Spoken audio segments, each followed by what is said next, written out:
Hello everyone, आज है 2 जून और इस सेशन में द हिंदू एडिटोरियल का वोकेबलरी कवर करते हैं। तो चलिए सेशन स्टार्ट करते हैं। जल्दी से वीडियो को लाइक कर दीजिए और चैनल पे नए हैं तो जल्दी से चैनल को सब्सक्राइब कर लीजिए।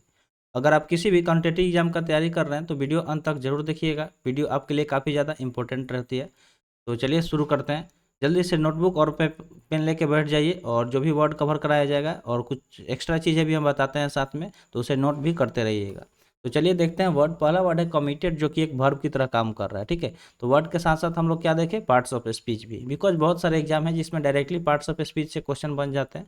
इसलिए हम कोशिश करते हैं साथ में पार्ट्स ऑफ स्पीच भी आपको बताएं और कैसे पार्ट्स ऑफ स्पीच को पहचानना है वो भी आपको बताते चलते हैं। ठीक है, तो कमिटेड यहाँ पे वर्ब की तरह काम कर रहा है। इसका मीनिंग होता है द स्टेट और quality of being dedicated to a cause, activity etcetera, यानी कि ऐसी अवस्था या गुण जो क्या कर रहा है, डेडिकेट कर रहा है किसी कॉज को या एक्टिविटी को, उसको बोलते हैं कमिटेड, यानी कि प्रतिबद्धता। इसका हिंदी मीनिंग हो जाएगा। अगर सिनोनिम्स की हम बात करें तो इंगेजमेंट, गारंटी, नीड या फिर प्लेज, ये सारे सिनोनिम्स हो जाएंगे। ठीक है, इंगेजमेंट में आप देख पा रहे होंगे लास्ट में एम ई एन टी आया है।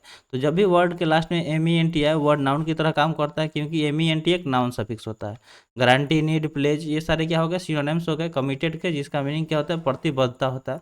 जैसे आप यहाँ पे देख सकते हैं कि सारे ये यहाँ पे मान लीजिए 4-5 लोग हैं जो क्या कर रहे हैं, प्लेज कर रहे हैं। ठीक है, शपथ ले रहे हैं कि वो किसी चीज़ को करेंगे। ठीक है, किसी एक्टिविटी को साथ में मिलकर करेंगे, तो उसको बोलते हैं कमिटेड। अगले वर्ड की बात करें तो अगला वर्ड है डम्प्ड, जो कि एक वर्ब की तरह काम कर रहा है। अगला वर्ड क्या है, डम्प्ड, जो कि एक वर्ब की तरह काम कर रहा है, जिसका मीनिंग होता है डिपोजिट और डिस्पोज ऑफ रबिश, वेस्ट और अनवांटेड मटेरियल, यानी कि कोई रबिश, वेस्ट, रबिश हो गया। ठीक है, यानी कि जो खराब चीज़ हो गया, कूड़ा करकट, वेस्ट मटेरियल हो गया, या फिर अनवांटेड मटेरियल जो आप नहीं चाहते, फेंक देते हैं इधर उधर अपने घर से उठा के, तो उसको डिपॉजिट कर देना या डिस्पोज कर देना, खत्म कर देना। ठीक है, टिपिकली इन ए केयरलेस और hurried way that is dumped, यानी कि हम लोग क्या करते हैं, जल्दीबाजी में कुछ कहीं भी फेंक देते हैं जो अनवांटेड मटेरियल होता है, तो उसको ही डंप्ड बोलेंगे, यानी कि उतारना। इसका हिंदी मीनिंग हो सकता है। सिनोनिम्स की बात करें तो रिमूवल, डिस्कार्डिंग, डिस्पोजिशन या फिर जंकिंग हो जाएगा। ठीक है, रिमूवल, डिस्कार्डिंग, डिस्पोजिशन या फिर जंकिंग।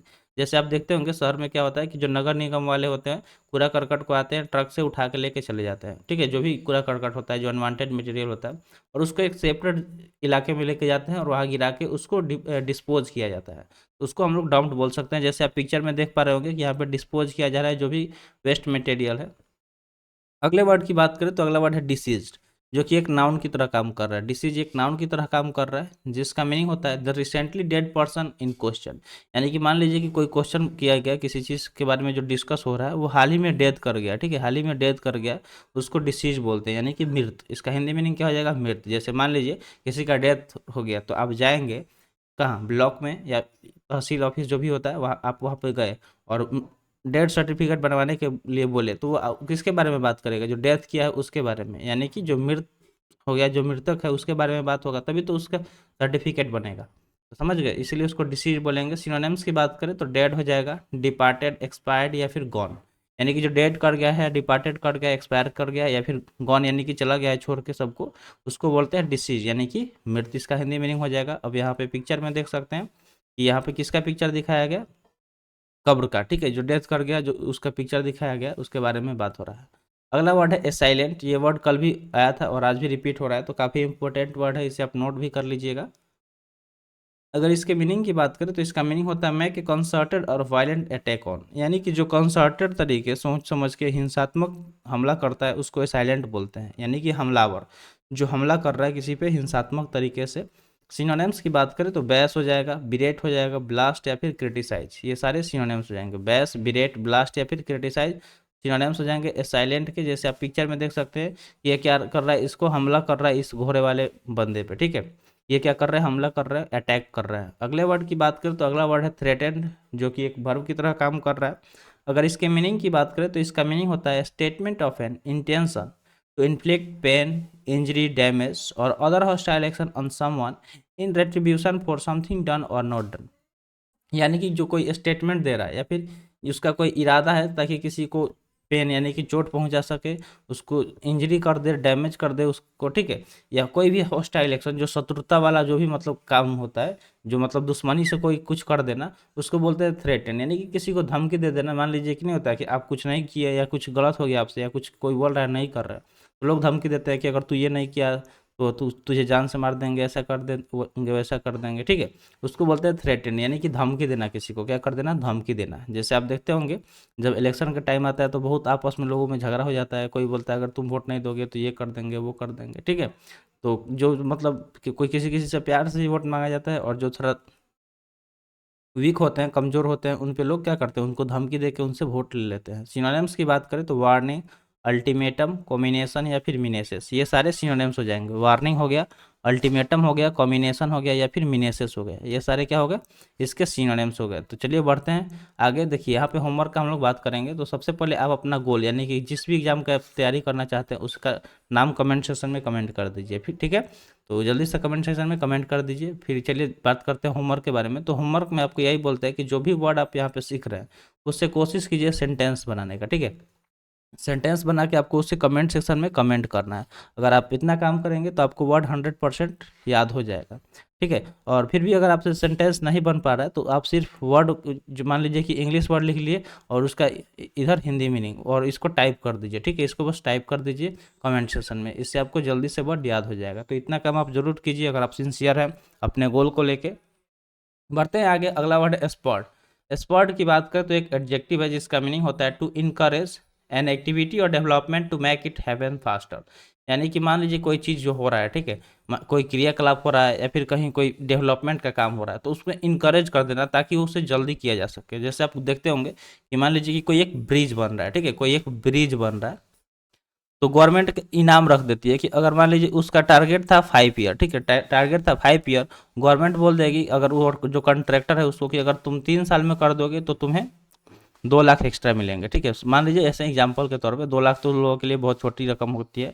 मान लीजिए कि 2 करोड़ एक्स्ट्रा मिलेगा, ठीक है। यहाँ पे मान लीजिए कि 2 करोड़ एक्स्ट्रा मिलेगा, तो इससे वो क्या हो गया, उसको इनकरेज कर दिया, गवर्नमेंट ने इनकरेज कर दिया किसे, जो कॉन्ट्रैक्टर था, ताकि वो काम को जल्दी कर पाए, ठीक है, हैपन फास्ट, यानी उस चीज़ को जल्दी से कर पाए, उसको इंस्पायर्ड बोलते हैं, यानी कि प्रेरित करना किसी को। तो आजकल के लोग प्रेरित कैसे होते हैं, पैसों के पीछे, अगर आप उन्हें लालच देंगे तो वो काम जल्दी करते हैं। सिनोनिम्स की बात करें तो एराउज हो जाएगा, ड्राइव हो जाएगा, प्रोपेल हो जाएगा या फिर पुश हो जाएगा। तो ये सारे सिनोनिम्स हो जाएंगे, एराउज, ड्राइव, प्रोपेल या फिर पुश। प्रोपेल या पुश, ये सारे का मतलब क्या होता है, धक्का देना किसी को या प्रेरित करना, ठीक है। मान लीजिए पीछे से धक्का देना ताकि वो आगे लाइफ में जल्दी आगे बढ़ पाए, ठीक है। नेक्स्ट वर्ड की बात करें तो नेक्स्ट वर्ड है प्रोपोर्टेड, जो कि एक एडजेक्टिव की तरह काम कर रहा है, जिसका मीनिंग होता है अपियरिंग और stated to be true though not necessary so. यानी कि कोई चीज़ जो ऐसा अपियर हो रहा है कि वो क्या ट्रू हो, लेकिन ज़रूरी नहीं है कि ये सही हो, उसको बोलते हैं परपोर्टेड, यानी कि कथित। कोई चीज़ जो मतलब कहने के आधार पे लोग उसे मान ले रहे हैं कि ये चीज़ है, ऐसा होता है, तो उसको बोलते हैं कथित। सिनोनिम्स की बात करें तो सो कॉल्ड, स्टेटेड, सपोज या फिर एवर्ड, ये सारे सिनोनिम्स हो जाएंगे। सो कॉल्ड हो गया, स्टेटेड हो गया, सपोज या फिर एवर्ड, ये सारे क्या हो गए, सिनोनिम्स हो गए परपोर्टेड के, जिसका मीनिंग क्या होता है, कथित। अगले वर्ड की बात करें तो अगला वर्ड है विक्टिम, जो कि एक नाउन की तरह काम कर रहा है, जिसका मीनिंग होता है a person harm, injured or kill as the result of a crime, accident or other event or action. यानी कि वो बंदा जिसे हार्म किया गया है, यानी कि जिसे नुकसान पहुंचाया गया है, इंजर्ड किया गया या मार दिया गया है किसी एक क्राइम में, ठीक है, उसको ही हम लोग विक्टिम बोलते हैं। कोई एक्सीडेंट हो गया, कोई क्राइम हो गया या कोई भी एक्शन जिसकी वजह से किसी को कोई नुकसान हो रहा है, चोट पहुंच रहा है, उसको हम लोग विक्टिम बोलते हैं। जैसे मान लीजिए कि कोई जो जाके थाने में एफआईआर कर रहा है, तो जिसके साथ गलत होता है वही ना जाके करता है, जो गलत करता है वो तो नहीं करता, तो जिसके साथ कुछ गलत हो रहा है वो विक्टिम होता है, ठीक है। बस इतना याद रखना है, यानी कि जो जिसे एज ए शिकार यूज किया गया। सिनोनिम्स की बात करें तो सफरर, यानी कि जो सफ़र कर रहा है, झेल रहा है, कैजुअली, फैटेलिटी या फिर लूजर, ये सारे सिनोनिम्स हो जाएंगे, ठीक है। ये सारे सिनोनिम्स हो जाएंगे विक्टिम के, जिसका मीनिंग क्या होता है, शिकार होता है। अगले वर्ड की बात करें तो अगला वर्ड है सब्सिक्वेंटली। यहाँ पे आप देख पा रहे होंगे वर्ड के लास्ट में एल वाई, तो जब भी वर्ड के लास्ट में एल वाई आए तो ये आप ध्यान में रखिएगा, मोस्टली, ठीक है, मोस्टली वो एडवर्ब होता है, ठीक है, मोस्टली वो एडवर्ब होता है। बहुत बार टीचर्स, बहुत सारे टीचर्स है जो बोल देते हैं कि वो एडवर्ब है, नहीं, ऐसा नहीं है, बहुत एडजेक्टिव है जिसमें एल वाई लगता है, ठीक है। देखिए जब एडजेक्टिव में एल वाई लगा दिए तो वो एडवर्ब हो जाएगा, और नाउन में एल वाई लगाएंगे तो एडजेक्टिव का तरह काम करेगा, ठीक है। तो ये आपको ध्यान में रखना है, ठीक है। इसका मीनिंग होता है after particular thing has happened. Subsequently मतलब होता है कि कोई ऐसा चीज़ होना जो कोई एक खास चीज़ हो गया उसके बाद।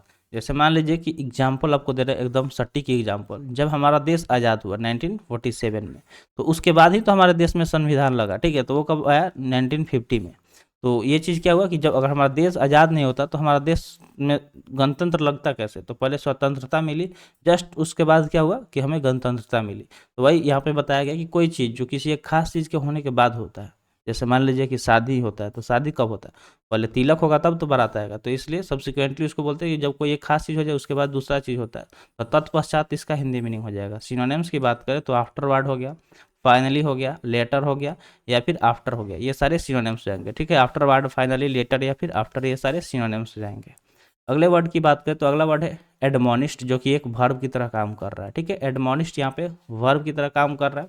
इसका मीनिंग होता है वार्न और रिप्रिमांड समवन फर्मली, यानी किसी को वार्न कर देना, चेतावनी दे देना या धमकी देना। रिप्रिमांड मतलब या फिर डांटना फटकारना, उसको एडमोनिस्ट बोलते हैं, यानी कि चेताया गया किसी को। ठीक है, क्या किया गया? चेताया गया। जैसे मान लीजिए कि आप विदाउट हेलमेट जाते हैं, तो या तो कोई अच्छा अगर ऑफिसर होता है जो आपको पकड़ लेता है तो पहली बार वार्निंग दे देता है कि चल इसके बाद अगर तू मिल गया ऐसे तो तेरे को फाइन कर देंगे। ठीक है, यानी कि चेतावनी दे के छोड़ दिया।